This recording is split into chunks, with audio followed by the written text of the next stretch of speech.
Hello, my dear students. Welcome to Net Study. I hope you all are doing well. My dear students, अगर आप इस channel पे नए हैं तो चैनल को सब्सक्राइब करें और साथ ही बेल आइकन को क्लिक करना ना भूलें ताकि आने वाली सभी वीडियो का नोटिफिकेशन आपको सबसे पहले मिले. माय डियर स्टूडेंट्स, आज हम बात करेंगे अप्रैल के कुछ ऐसे इंपॉर्टेंट एमसीक्यूज के बारे में जो कि एग्जाम पॉइंट ऑफ व्यू से काफ़ी ज़्यादा इंपॉर्टेंट है. माय डियर स्टूडेंट्स, आप वीडियो को एंड तक देखें ताकि इस वीडियो का फ़ायदा आपको ज़्यादा से ज़्यादा मिल सके. आइए बात करते हैं पहले क्वेश्चन को. माय डियर स्टूडेंट्स, पहले क्वेश्चन में क्या कहा गया है कि when was labour memorial day celebrated. कहा गया है कि जो श्रमिक स्मृति दिवस कब मनाया जाता है. तो फ्रेंड्स, इसका जो करेक्ट आंसर है वो ऑप्शन सी है. हर साल 28 अप्रैल को लेबर मेमोरियल डे सेलिब्रेट किया जाता है. इसके बारे में थोड़ा बहुत अगर ब्रीफ में देखें तो कहा गया स्टूडेंट्स इसमें कि ये हर साल सेलिब्रेट किया जाता है और ये श्रमिक स्मृति दिवस जो होता है वो सेलिब्रेट किया जाता है. इसका एम क्या है कि जो वर्कर जो काम पे होते हैं वो इंजर्ड होते हैं, उनकी याद में इसको सेलिब्रेट किया जाता है. और इस साल की इसकी जो थीम है, ये थीम से रिलेटेड एग्जाम में कई बार इस वजह से ये इम्पॉर्टेंट यहाँ बन जाता है. इसकी जो थीम है इस साल की, health and safety is a fundamental work right. My dear students, आप इसको नोट डाउन कर लें कि जो श्रमिक स्मृति दिवस है ये जो सेलिब्रेट किया जाता है, इसकी जो इस साल की थीम है इसको आप नोट डाउन कर लें. Health and safety is a fundamental workers right. और कहा गया कि ये जो सेलिब्रेट किया जाता है हर साल इंटरनेशनल ट्रेड यूनियन काउंसिल के द्वारा सेलिब्रेट किया जाता है और पहली बार 1996 में इसको सेलिब्रेट किया गया था और ये पूरे वर्ल्ड वाइड यानी वर्ल्ड लेवल पे इसको सेलिब्रेट किया जाता है. आइए देखते हैं स्टूडेंट्स अगले क्वेश्चन को. अगला क्वेश्चन है क्या क्या कह रहा है कि became second African country to be trachoma free by WHO. WHO के द्वारा अफ्रीका की ये दूसरी कंट्री बन गई है जो ट्रैकोमा फ्री है. ट्रैकोमा माय डियर स्टूडेंट्स ये एक डिसीज है जो कि आंखों से रिलेटेड होती है, आई से रिलेटेड होती है. इसमें क्या कहा गया कि ये सेकंड कंट्री, कौन सा ऐसा देश है जो सेकंड देश बन गया है ट्रैकोमा फ्री. और इसको किसने बताया? WHO ने इसको बताया है. माय डियर स्टूडेंट, इसका जो करेक्ट आंसर है वो ऑप्शन बी है. गाम्बिया जो है ये अफ्रीका की सेकंड कंट्री बन गई है जो ट्रैकोमा फ्री है. आइए इसके बारे में देखें स्टूडेंट्स. इसमें कहा गया कि वर्ल्ड हेल्थ ऑर्गेनाइजेशन के अनुसार कहा गया कि गाम्बिया जो है वो बन गया है second African country to be free trachoma disease. ये जो ट्रैकोमा डिसीज है ये अफ्रीका की ऐसी दूसरी कंट्री बन गया है जो ट्रैकोमा फ्री है. और ट्रैकोमा डिसीज है ये माय डियर स्टूडेंट्स, इसको रोहे डिसीज के नाम से भी जाना जाता है. आप इसको नोट डाउन यहाँ कर ले क्योंकि ऐसे एग्जाम में ऐसे जो क्वेश्चन होते हैं, ऐसे जो पॉइंट होते हैं एग्जाम में अक्सर पूछे जाते हैं. और कहा गया कि it is a very chronic infection disease. और कहा गया कि incurring in the eye and due to which blindness can occur. और ये ब्लाइंडनेस का जो अकर होता है.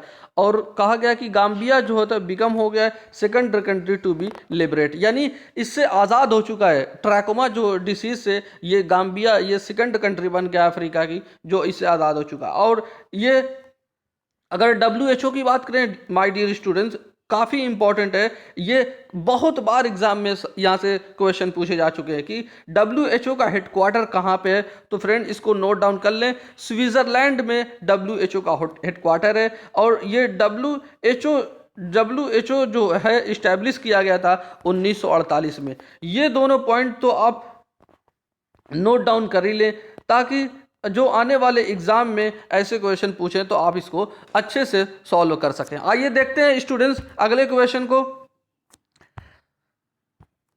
तीसरे क्वेश्चन में कहा गया कि when was world malaria day celebrated. जो वर्ल्ड मलेरिया डे है वो सेलिब्रेट किया जाता है, किस डेट में सेलिब्रेट किया जाता है हमें ये बताना है. फ्रेंड इसका जो करेक्ट आंसर है वो ऑप्शन बी है. हर साल 25 अप्रैल को वर्ल्ड मलेरिया डे सेलिब्रेट किया जाता है. इसके बारे में अगर थोड़ा बहुत देखें तो इसमें कहा गया कि यह हर साल सेलिब्रेट किया जाता है 25 अप्रैल को, कि efforts of people who control malaria globally. और इसकी जो थीम है ये इंपॉर्टेंट यहाँ से बन जाता है। थीम से रिलेटेड एग्जाम में क्वेश्चन जरूर पूछे जाते हैं। थीम इसकी क्या है इस साल की? Reaching the zero malaria target. Reaching the zero malaria target इस साल की ये थीम है। और जो वर्ल्ड मलेरिया डे है वो सेलिब्रेट किया गया था पहली बार 2008 में। यानी अगर पूछा जाए एग्जाम में कि जो वर्ल्ड मलेरिया डे पहली बार किस साल में सेलिब्रेट किया गया था, तो वो 2008 में। और इसकी जो थीम क्या रहने वाली है इस 2021 की? Reaching the zero malaria target. आइए देखते हैं अगले क्वेश्चन को। आज का ये चौथा क्वेश्चन है। इसमें कहा गया कि who became the first black women to win of Oscar award of best director. यानी बेस्ट डायरेक्टर का अवार्ड, बेस्ट डायरेक्टर का अवार्ड जो ऑस्कर अवार्ड दिया गया है उसने जीता। किस ब्लैक वुमेन ने इसको जीता? और ये पहली बेस्ट डायरेक्टर ब्लैक वुमेन है जो इसने इस अवार्ड को प्राप्त किया है। तो फ्रेंड इसका जो करेक्ट आंसर है वो ऑप्शन सी है। चेलोई जहाओ जो है ये पहली बेस्ट डायरेक्टर बन गई हैं जो ऑस्कर अवार्ड पाने वाली पहली ब्लैक वुमेन डायरेक्टर हैं। आइए देखते हैं अगले क्वेश्चन को। पांचवें क्वेश्चन में क्या कहा गया कि when was United nation English language day celebrated. यानी यूएन के द्वारा ये जो इंग्लिश लैंग्वेज डे सेलिब्रेट किया जाता है वो किस डेट में सेलिब्रेट किया जाता है? फ्रेंड्स इसका जो करेक्ट आंसर है वो ऑप्शन बी है। हर साल 23 अप्रैल को United nation English day celebrate किया जाता है। फ्रेंड्स ये आज का ये छठा क्वेश्चन है कि when was world Intellectual Property day celebrated. Most important question है माय डियर स्टूडेंट्स। ऐसे क्वेश्चन एग्जाम में पूछे जाते हैं कि कहा गया कि ये अगर आप देखेंगे तो हमने ज़्यादा जो क्वेश्चन इसमें ऐड किए हैं वो डे से रिलेटेड हमने ऐड किए हैं, क्योंकि आप अगर प्रीवियस ईयर क्वेश्चन को उठा के देखेंगे तो आपको पता चलेगा कि डे बेसिस पे कितने ज़्यादा क्वेश्चन पुटअप किए जाते हैं। तो और ये तो और ज़्यादा ये क्वेश्चन इंपॉर्टेंट है कि वर्ल्ड इंटेलेक्चुअल प्रॉपर्टी डे किस डेट में सेलिब्रेट किया जाता है? फ्रेंड्स इसका जो करेक्ट आंसर है वो ऑप्शन सी है। हर साल 26 अप्रैल को world Intellectual Property Day celebrate किया जाता है। इसके बारे में अगर थोड़ा देखें तो कहा गया कि world Intellectual Property day celebrated globally 26 अप्रैल। हर साल ये 26 अप्रैल को सेलिब्रेट किया जाता है। और World Intellectual Property Day celebrate किया जाता है to make people aware of the role of innovation, creativity, trademark and copyright. यानी इन सब जो ये रोल है किसका? लोगों का, तो उनमें कैसे अवेयर फैलाई जाए, innovation, creativity, trademarks and copyright, इन सारी चीज़ों को लेके ये डे सेलिब्रेट किया जाता है। और जो इस साल की जो थीम रहने वाली है 2021 की वर्ल्ड इंटेलेक्चुअल प्रॉपर्टी डे की जो थीम रहने वाली है taking big idea to the market, ये इसकी थीम है। और ये मोस्ट ये आप यहाँ से माय डियर स्टूडेंट ये आप नोट डाउन कर लें। यहाँ से क्वेश्चन एग्जाम में पुटअप करने के काफ़ी ज़्यादा चांसेस हैं। आपसे यहाँ भी या ऐसे भी क्वेश्चन पूछे जा सकते हैं कि जो वर्ड जो इंटेलेक्चुअल प्रॉपर्टी होती है वो मतलब वो किस उसका जो मतलब इसमें कौन कौन सी चीज़ें आती हैं? तो कहा गया कि innovation, creativity, trademark, copyright, patent, ये सारी जो चीज़ें होती हैं इंटेलेक्चुअल प्रॉपर्टी, यानी एक इंडिविजुअल से रिलेटेड ये सारी चीज़ें होती हैं।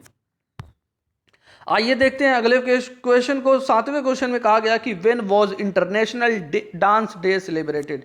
इंटरनेशनल डांस डे सेलिब्रेट किया जाता है वो किस डेट में सेलिब्रेट किया जाता है? इसके बारे में हमसे यहाँ पे पूछा गया। फ्रेंड्स इसका जो करेक्ट आंसर है वो ऑप्शन बी है। हर साल इंटरनेशनल डांस डे सेलिब्रेट किया जाता है 29 अप्रैल को। आइए देखते हैं अगले क्वेश्चन को।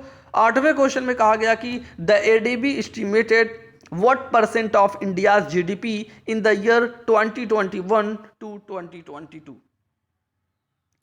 इसमें कहा गया कि इंडिया की जीडीपी क्या रहने वाली है, जो 2021 और 2020 का जो फाइनेंशियल ईयर है उसकी इंडिया की जीडीपी क्या रहने वाली है, कितने परसेंट रहने वाली है। ये एस्टिमेट किसने किया है? एडीबी ने किया, आसियान डेवलपमेंट बैंक ने किया है। फ्रेंड्स, इसका जो करेक्ट आंसर है वो ऑप्शन सी है, 11% इंडिया की जीडीपी रहने वाली है 2021 से 22 के बीच में, जो कि एडीबी ने इसको एस्टिमेट किया है।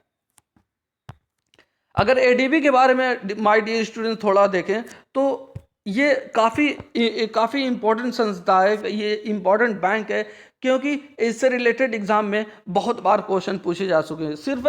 सिर्फ नेट के एग्जाम में नहीं, बल्कि हर वो एग्जाम में पूछे जाए, चाहे वो एसएससी से रिलेटेड हो, बैंक से रिलेटेड हो, रेलवे से रिलेटेड हो, यहाँ तक कि यूपीएससी में भी ऐसे क्वेश्चन पूछे जाते हैं कि ये एडीबी से रिलेटेड। अगर इसमें इंपॉर्टेंट पॉइंट की बात करें स्टूडेंट्स, तो ये इसने एस्टिमेट क्या लगाया है 11% का, जो 2021-22 का फाइनेंशियल ईयर रहने वाला है। और इसके हेडक्वार्टर की बात करें, मोस्ट इंपॉर्टेंट क्वेश्चन ये माय डियर स्टूडेंट्स, ये इसका हेडक्वार्टर मनीला में है। मनीला फिलीपींस, मनीला कहाँ है? फिलीपींस में है। और एडीबी जो इस्टेब्लिश किया गया था 1966 में, इसको इस्टेब्लिश किया गया था, यानी इसकी स्थापना जो रखी गई थी 1966 में रखी गई थी, और इसका हेडक्वार्टर मनीला फिलीपींस में। आइए देखते हैं अगले क्वेश्चन को। 9वें क्वेश्चन में कहा गया कि who became the first Indian women to receive the world innovator award. जो वर्ल्ड इनोवेटर अवार्ड है, इस पहली भारतीय महिला ये बनी है रिसीव करने वाली, वो उनका नाम क्या है, इसके बारे में हमसे पूछा गया है। माय डियर स्टूडेंट्स, इसका जो करेक्ट आंसर है वो ऑप्शन सी है, क्रांति क्रांत ने इस अवार्ड को जीता है। आइए देखते हैं, और ये किस फील्ड में, जो इन्वायरमेंट से रिलेटेड ये जो फील्ड होती है उस फील्ड में इसको दिया जाता है। आइए देखते हैं अगले क्वेश्चन को। 10वां क्वेश्चन और आज का ये आखिरी क्वेश्चन है। कहा गया कि who was appointed as the new MD and CEO of National Commodity and Derivatives Exchange. कहा गया कि जो किसे नियुक्त किया गया, किसे अपॉइंट किया गया एमडी और सीईओ के रूप में, किस संस्था के लिए? National Commodity and Derivatives exchange, यानी इसको national Commodity and derivative exchange का जो नया एमडी और सीईओ नियुक्त किया गया है, वो किसे नियुक्त किया गया है? इसका जो करेक्ट आंसर है स्टूडेंट्स, वो ऑप्शन बी है, अरुण रास्ते को इनको नियुक्त किया गया है एमडी एंड सीईओ। आइए इसके बारे में देखें। माय डियर स्टूडेंट्स, जो नेशनल कमोडिटी डेरिवेटिव्स एक्सचेंज का जो ये फाउंडेशन ईयर था वो 2003 था, और इसका जो हेडक्वार्टर है वो मुंबई में है। माय डियर स्टूडेंट, ये जो संस्था है, ऐसे क्वेश्चन एग्जाम में पूछे जाते हैं कि वो उसकी स्थापना कब हुई और उसका हेडक्वार्टर कहाँ है, तो आप इसको नोट डाउन कर लें। माय डियर स्टूडेंट्स, ये वीडियो आपको कैसे लगी आप कमेंट सेक्शन में ज़रूर बताएं। अगर वीडियो अच्छी लगी तो वीडियो को लाइक करें और अपने फ्रेंड के साथ ज़्यादा से ज़्यादा शेयर करें, ताकि उनका भी इस वीडियो से ज़्यादा फ़ायदा हो सके। Thank you for watching video. God bless you all.